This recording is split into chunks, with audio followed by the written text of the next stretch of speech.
नारियल के जन्म की कहानी। प्राचीन काल में सत्यव्रत नाम के एक राजा राज करते थे। वह प्रतिदिन पूजा पाठ किया करते थे। उनके पास किसी भी चीज़ की कमी नहीं थी। वह धन दौलत से लेकर हर प्रकार की सुविधा से समृद्ध थे।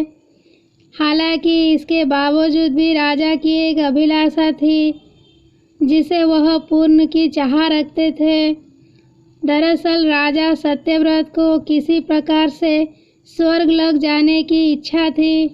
वह अपने जीवन में कम से कम एक बार स्वर्गलोक के सौंदर्य को देखना चाहते थे, लेकिन उन्हें इसका मार्ग नहीं पता था। इधर दूसरी तरफ ऋषि विश्वामित्र अपनी तपस्या के लिए घर से बाहर निकले। चलते चलते वह अपनी कुटिया से काफ़ी आगे चले गए थे। काफ़ी समय बीत गया लेकिन वह नहीं लौटे। इस कारण उनका परिवार भूख और प्यास से तड़प रहा था। राजा सत्यव्रत को जब यह पता चला तो उन्होंने ऋषि विश्वामित्र के परिवार के पालन पोषण की जिम्मेदारी ले ली। कुछ समय बाद जब मुनिवर लौटे तो वे अपने परिवार को कुशल देख काफ़ी प्रसन्न हुए।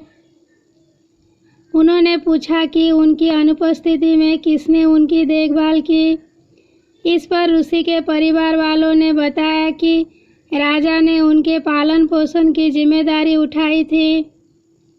यह सुनकर ऋषि विश्वामित्र तुरंत राजमहल पहुँचे और राजा से मुलाकात की। वहां पहुंचकर उन्होंने सबसे पहले महाराज को धन्यवाद कहा। इस पर राजा ने ऋषि अपनी इच्छा पूर्ण होने का आशीर्वाद मांगा। राजा की बात सुनकर ऋषि विश्वामित्र ने कहा, बोलिए महाराज, आपको क्या वरदान चाहिए। तब महाराज ने कहा, हे मुनि, मुझे एक बार स्वर्गलोक के दर्शन करने हैं। कृपया करके मुझे वहां जाने का वरदान दे। राजा की प्रार्थना सुनकर ऋषि विश्वामित्र ने एक ऐसा रास्ता बनाया जो स्वर्गलोक की ओर जाता था। यह देख राजा सत्यव्रत बहुत खुश हुए। वह तुरंत उस रास्ते पर चल पड़े और स्वर्गलोक पहुंच गए। यहाँ पहुंचते ही इंद्रदेव ने उन्हें नीचे धक्का दे दिया, जिसके कारण वे सीधे धरती पर जा गिरे। राजा ने सत्यव्रत ने तुरंत सारी घटना ऋषि विश्वामित्र को बताई।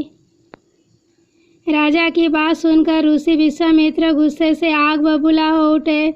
उन्होंने तुरंत सभी देवताओं से इस बारे में बात की और इस समस्या का हल निकाला, जिसके बाद राजा के लिए एक नया स्वर्गलोक बनाया गया।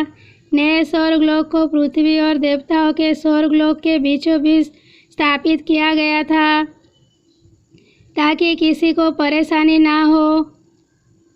नए स्वर्गलोक से राजा सत्यव्रत तो बहुत खुश हुए, लेकिन विश्वामित्र को एक चिंता लगातार सता रही थी। उन्हें डर था कि नया स्वर्गलोक कहीं जोरदार हवा के कारण गिर न पड़े। अगर ऐसा होगा तो राजा सत्यव्रत दोबारा से धरती पर जा गिरेंगे। काफ़ी सोच विचार के बाद ऋषि विश्वामित्र को एक उपाय सूझा।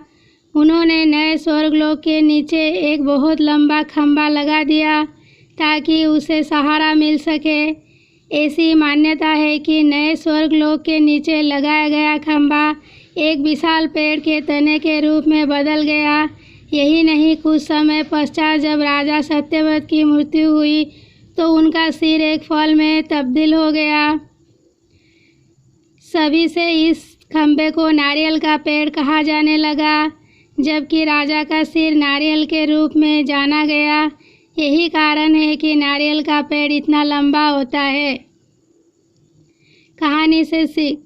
इस कहानी से हमें यह सीख मिलती है कि अगर सच्चे मन से किसी की मदद करें तो हमारी हर ख्वाहिश पूरी हो सकती है।